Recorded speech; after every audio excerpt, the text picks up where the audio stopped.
Hi everyone, my name is Erin Durrett, and I'm a digital learning specialist. Today we're going to be going over the basics of Tinkercad, which is a simple 3D design program.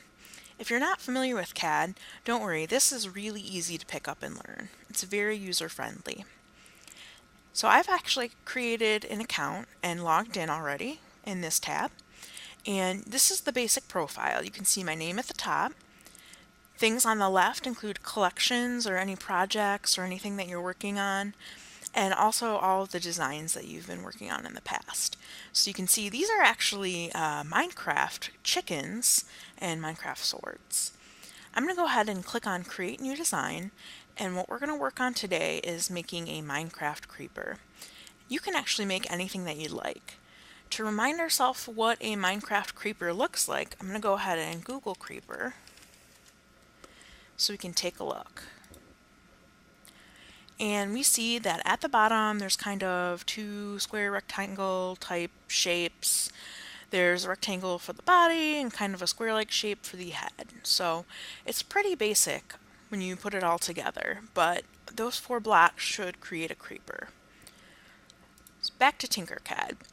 Now in the beta version, if you've actually used this before, one of the new features is that you actually use the cube on the top left-hand corner to move what's called your work plane, and that's the space that you create on. So I just want to show you a little bit about the different tools that you have to work with. We are going to be using basic shapes today, but when you create your own item, you can use basic shapes, text, symbols, connectors, extras, or anything from the community. Things from the community might be like a basket weave shape somebody's created, or just kind of anything you can think of, so definitely check that out. Back to basic shapes. We're going to take a box, and once you click on it, you can just place it anywhere on the work plane. It'll automatically set itself or its base on top of the work plane, so you don't have to worry about making sure that it's level and that there's any gaps or spaces yet. We'll definitely talk about that when we stack blocks. So let's go ahead and change the color to green because creepers are green. So we click on solid, and then it gives us the options of changing color. And then the next thing that we'll want to do is we'll actually want to copy and paste this square so that we can have another box the same size and shape, because creepers have kind of two rectangular boxes as feet. So we'll press Control C and Control V, and you can see we have a brand new box that is kind of halfway inserted into the original box. It does copy and paste that way, and I found that actually can be really helpful, especially if you're creating something similar to a mountain chain, because then all of the peaks are kind of together. You can space it the way you want, and it's easier to group. So let's move this slightly apart, and that looks about good. And what we'll do now is we'll resize it a little bit.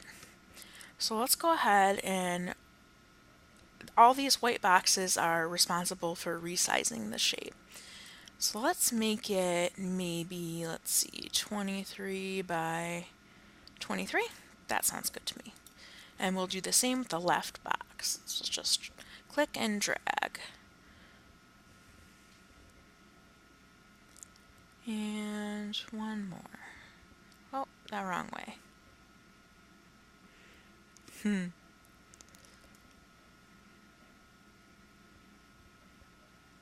That one's 22 by 22. Guess we're gonna make it a little bit bigger.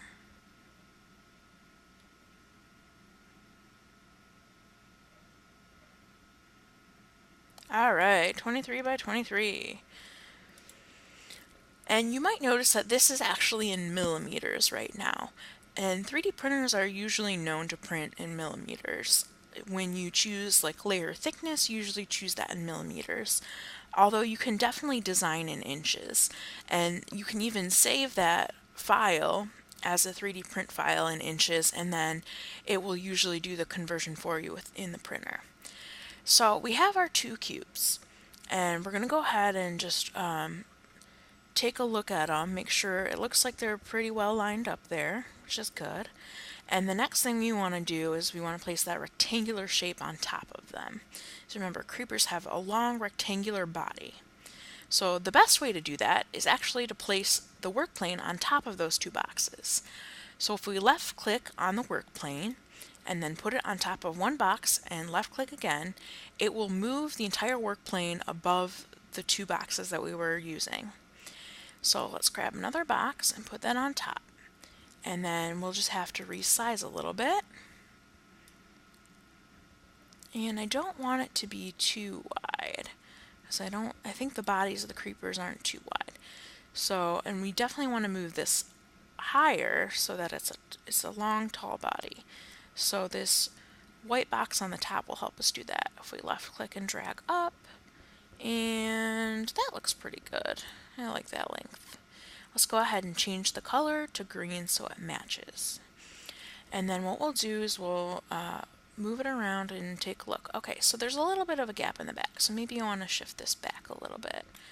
So I just take my box and just push it to the back slightly. And then we can go around, and that looks good. That's pretty even. Okay, so the final step to making our creeper is to add the head. So we're going to take a box. Well, first we're going to take the work plane and set it on top of our rectangle. And then we're going to take our last box and set that on top. I'm going to go ahead and make it green so the entire thing matches, and then I'll start to resize. Now, one thing I do remember is that it goes out further in front and back. It's probably actually a little taller of a head too, right? And so what I'll do is I'll move it around because this doesn't look like it's going to be even. And we can adjust it from this view.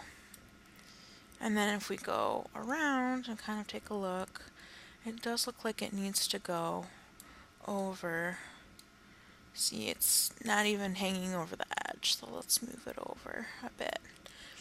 And you know, it kind of looks right to me, so maybe the body's actually a little bit too thick. So what we can do is if we click and move the work plane to the bottom, once you have them stacked, you can still move them. And I'm going to move this in a little bit. Maybe that's a little too much. That looks better. Okay.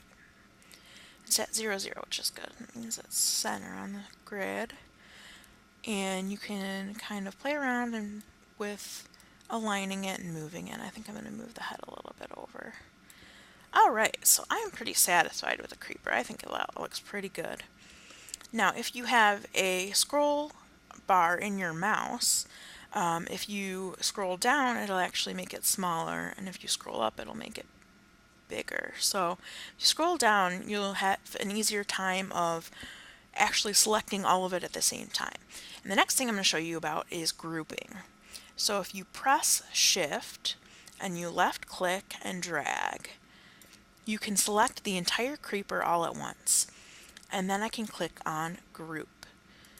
And what that does is it makes it one object altogether, which is really helpful. So especially if you wanted to duplicate this and make a lot of creepers, you could easily do that. There's a duplicate button, or you can just press Control D.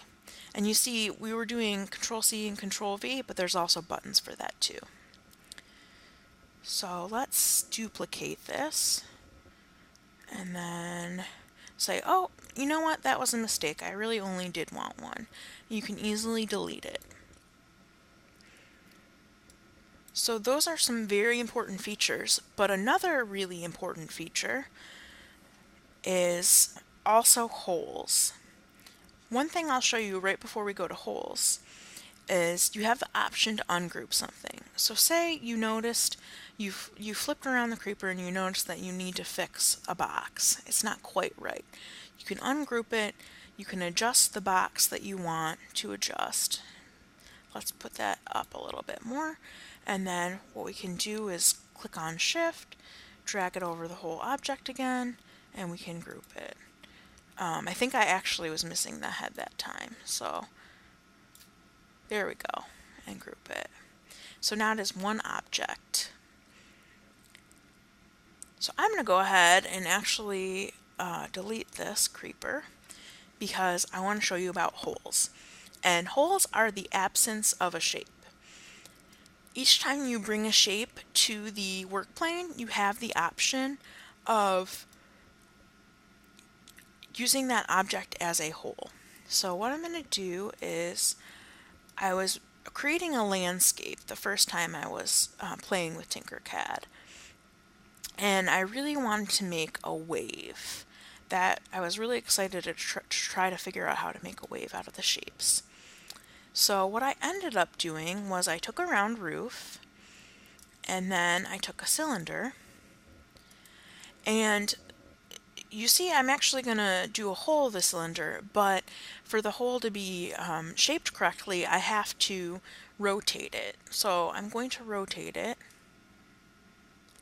and it'll give you the option to rotate by specific degrees, which is perfect because I want it to be 90 degrees. And then, actually that doesn't look quite, maybe rotate it, yeah, there we go. And then we can resize it.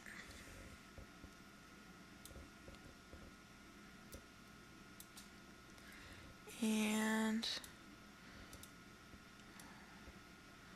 when I resize it, we're gonna try to make it big so that I want it to go all the way back. So we actually might need to rotate it back too.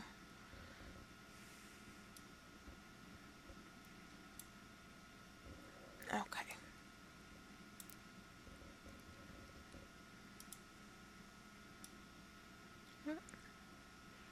That's good. What we're going to do is we're going to make it a little bit, cylinder a little bit bigger so that we have our wave shape. Okay, so we're going to rotate this around. And then what we haven't done yet is to make the cylinder into a hole. So if we click on hole, and then I click on Shift and select these two objects, and you can tell if it only selects one, then it won't give you the grouping option. So this time it actually selects the round roof shape and not also the cylinder shape. So if I click on Shift and then click on the cylinder, it'll also add that shape. So let's go ahead and click on Group, and I have this kind of wave shape.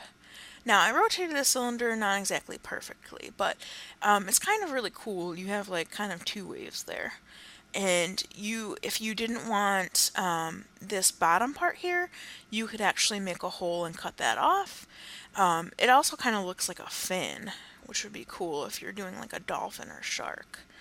So that's really how the shapes come together. You can combine shapes themselves, but you can also take the cutout of a shape, and that will create a brand new shape also when you group a hole with a shape. So that is a major feature that you'll want to keep in mind when you're building your piece. I'm going to go ahead and delete that, and we're going to take a look and just highlight the important features of Tinkercad. So you want to remember that when you're moving the work plane, you use this cube at the top, move it around. You want to make sure that when you're stacking items that you use the work plane, or you make sure to use that black arrow to make sure there are no gaps in between the pieces. You don't want any gaps when the piece is going to print with 3D printer, otherwise you're going to have a mess on your hands. And believe me, I have done that before.